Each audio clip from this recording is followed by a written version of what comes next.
श्री शिवाय नमस्तुभ्यम। हम सबको पता है कि नवरात्रि का बहुत ही पावन सा महीना चल रहा है। एक बार फिर से मेरी तरफ से आप सभी को नवरात्रि की बहुत बहुत शुभकामनाएं। अगर आपको अपनी विशेज़ अपनी इच्छा बहुत ज़्यादा जल्दी पूरी करनी है तो ये वीडियो आपके लिए है। पूज्य गुरु जी की कथा से सुन के बहुत अच्छे से आपको बताऊँगा। बस कुछ नहीं करना है, 12 गेहूँ के दाने लेने हैं। छोटा सा उपाय करिएगा इस नवरात्रि में किसी भी एक दिन, जिससे आपकी जो विशेज़ होंगी, जो भी आपकी घर की समस्याएँ प्रॉब्लम होंगी, वो सारी की सारी ठीक ज़रूर हो जाएंगे। ठीक है, चलिए स्टार्ट करते हैं वीडियो को। बहुत ही ध्यान से जो चीज़ें बताऊंगा उस चीज़ को नोट करते हुए चलेंगे, है ना। देखो स्क्रीन पे आपको गेहूं के दाने दिख रहे हैं। इस टाइम पे जो सीजन चल रहा है ना, गेहूं की कटाई स्टार्ट हो चुकी है, तो आपको गेहूं बहुत ही आसानी से मिल सकते हैं। बट मान लेते हैं कि आप बहुत बड़े मेट्रोपोलियन सिटीज़ में रहते हैं और आपको कहीं पे भी गेहूं नहीं मिलता, तो आप अनाज के कोई भी दाने ले सकते हैं, लेकिन दानों की जो संख्या होगी वो होगी 12। कितनी होगी? 12 अनाज के दानों की संख्या लेना। उसके बाद में आपको ज़रूरत होगी एक पुष्प की। वो पुष्प कोई ज़रूरी नहीं कि जो स्क्रीन पर दिख रहा है वही आपको लेना है, नहीं, जो चीज़ जो भी फूल आपको आसानी से अपने घर के आसपास मिल जाता है उसको लेंगे। ठीक है, इन दोनों चीज़ों को लेंगे। और सबसे बड़ा नियम है इस उपाय का कि आपको लेनी होगी चांदी की कटोरी। काफ़ी लोग यहीं पर परेशान होंगे कि भैया हमारे घर पर चांदी कटोरी नहीं है, हम क्या करें। अगर आपके पास में चांदी की कटोरी नहीं है तो आपके घर में स्टील की कटोरी तो होगी होगी। उसी स्टील की कटोरी में 12 गेहूं के दानों को रखोगे। जो मैंने एक पुष्प आपको बताया उस एक पुष्प को रख देंगे। ठीक है, फिर आप इस कटोरी को उठाना और अपने घर में या फिर घर के आसपास में कोई सी भी देवी माता का मंदिर हो, फोटो हो, मूर्ति हो, प्रतिमा हो, वहां पे लेकर के जाएंगे और पहुंचते ही सबसे पहला काम करेंगे, एक दीपक जलाएंगे। ठीक है, वो दीपक कौन सा होना चाहिए? मिट्टी का दिया, घी का दिया, लंबी बत्ती का आप सभी लोगों को जलाना होगा। ठीक है, जला दिया दीपक को। दीपक जलाने के बाद में जो आपने कटोरी लिखी है जिसमें आपने 12 गेहूं के दाने डाले हैं और आपने एक पुष्प रखा है, उसको वहीं पे भोग लगा देना। ठीक है, भोग लगा दो या फिर कह सकते हो कि समर्पित कर देना। अपने जीवन की जो भी कष्ट होंगे, जो भी मनोकामनाएं होंगी, उन सभी मनोकामनाओं का स्मरण करते हुए। ठीक है, इतना करने के बाद में आप इन 12 गेहूं के दानों को उठाएंगे, एक सफेद पुष्प उठाएंगे। पूरे घर में घूमने के बाद में आपके घर के आसपास में कोई नीम का पेड़ हो, उस नीम के पेड़ के नीचे उसको डालेंगे। यकीन मानिए इस पूरी नवरात्रि में जितने भी दिन बचे हुए हैं, उन बचे हुए दिनों में कोई से भी एक दिन नवरात्रि में इस उपाय को करके देखिएगा, आपके जीवन के जो कष्ट होंगे वो सारे खत्म होंगे। ठीक है ना, करके ज़रूर देखेंगे। तो यहाँ पे हम लोगों ने पहले उपाय की तो बात कर ली है। आगे बढ़ते हैं अब इस वीडियो के हम लोग अपने दूसरे उपाय की तरफ, जो कि आपको करना होगा मूंग के दानों के साथ। कहोगे भैया इस उपाय को करने से फ़ायदा क्या होगा? एक ही फ़ायदा है इस उपाय को करने का, और वो है बीमारी को दूर करने के लिए। अगर आपके सारे पैसे डॉक्टर ले जा रहे हैं, बहुत ज़्यादा इलाज करा रहे हो, फिर भी आपको कोई फ़ायदा नहीं मिल रहा है, तो आप इस उपाय को करिएगा। ठीक है ना, देखो समझने की कोशिश करेंगे। स्क्रीन पे आपको मूंग के दाने दिख रहे हैं, तो बहुत ज़्यादा लेने की ज़रूरत नहीं है, बट हाँ 1 चम्मच के आसपास आपको खड़े मूंग के दानों को लेना होगा। ले लिया, अब खड़ा मूंग का दाना तो ले लिया, साथ ही साथ नवरात्रि का पावन सा महीना है तो आपको खड़ी हल्दी भी लेनी होगी। इस उपाय के लिए पिसी हल्दी नहीं, खड़ी हल्दी मात्र 2 लेना। ठीक है, इससे ज़्यादा नहीं लेना है। इन दोनों चीज़ों को लेंगे। फिर से आपको एक छोटी सी कटोरी लेना है, स्टील ले लो, दोना ले लो, पत्ता ले लो, कुछ भी ले लो। उसमें सबसे पहले आप मूंग के दानों को रखेंगे। साथ ही साथ जो मैंने आपको 2 खड़ी हल्दी दिखाई है, उन 2 खड़ी हल्दी को इसी कटोरी के अंदर डाल देंगे, है ना। उसके बाद में आपको लेकर के फिर से जाना होगा, कोई से भी देवी माता का कोई भी फोटो, मूर्ति, प्रतिमा हो, चाहे आपके घर के आसपास हो या फिर आपके घर में ही हो, वहां पे लेकर के जाएंगे और उसी चीज़ों का आपको यहाँ पे भोग लगाना। देखो नियम यहाँ पे समझने की कोशिश करेंगे। देखो जो आपने क्या लिया है, कटोरी में आपने मूंग के दानों को रखा है और क्या रखा है, 2 खड़ी हल्दी रखी है। दोनों का इस्तेमाल अलग अलग करेंगे।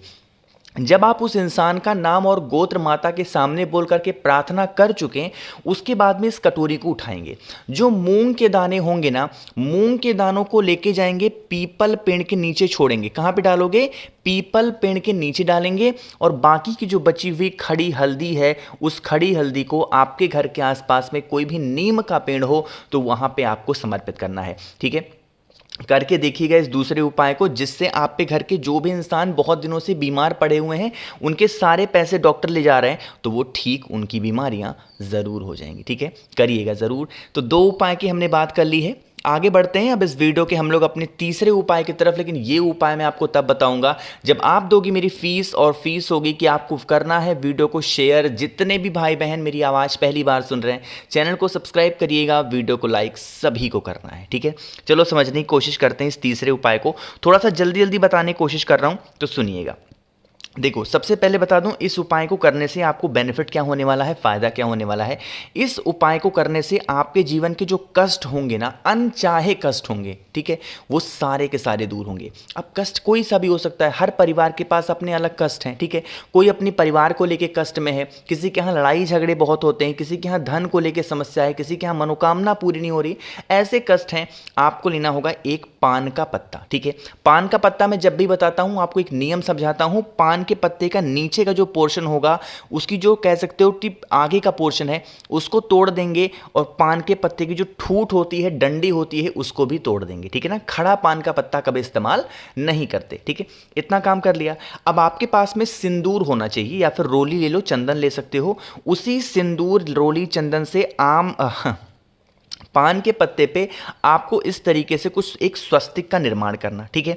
स्वस्तिक बना दिया। स्वस्तिक के साथ में हमें दो चीज़ों की ज़रूरत और है, और वो चीज़ है, एक आपको सुपारी लेनी होगी, और साथ ही साथ आपको एक सिक्का लेना होगा। सिक्का कोई ज़रूरी नहीं कि 1 रुपए का लो, आप 2 का ले सकते हो, 5 का ले सकते हो, 10 का ले सकते हो, जो भी आपकी इच्छा है उतना लेंगे, ठीक है।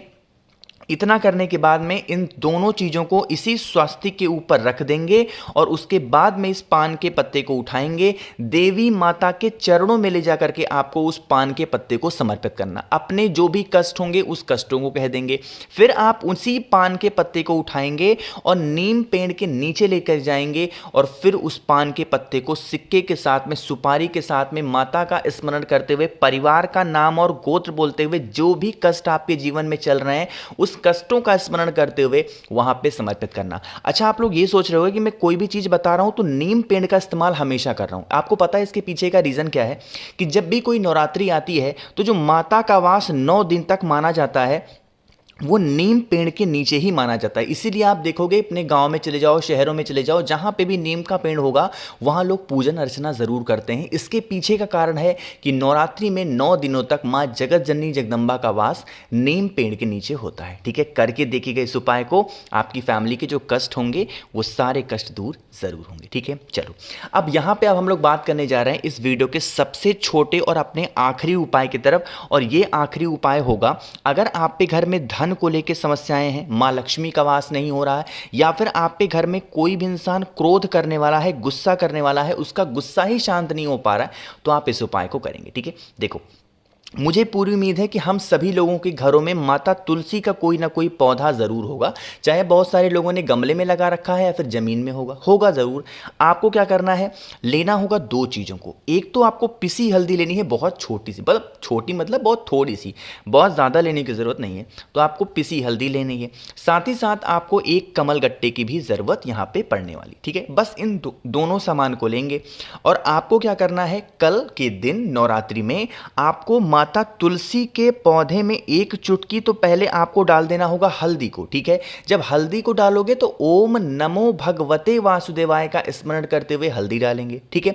हल्दी डालने के बाद में उसी हल्दी के ऊपर एक कमल गट्टा चढ़ा करके, और फिर 1 लोटा शुद्ध जल तांबे के लोटे से समर्पित करेंगे आपको ओम नमो भगवते वासुदेवाय का ध्यान करते हुए। यकीन मानिए, अगर इस उपाय को आपने पूरे नियम के साथ, विश्वास के साथ, सच्ची श्रद्धा के साथ कर लिया, तो घर में कभी आप पे कोई इंसान क्रोध नहीं कर सकता। और कोई भी इंसान अगर आप पे घर में बहुत ज़्यादा चिल्लाता है, मारता पीटता है, तो उसकी भी समस्याएं सॉल्व ज़रूर हो जाएंगी, और धन संपदा तो आपके घर में बनी की बनी रहेगी, ठीक है।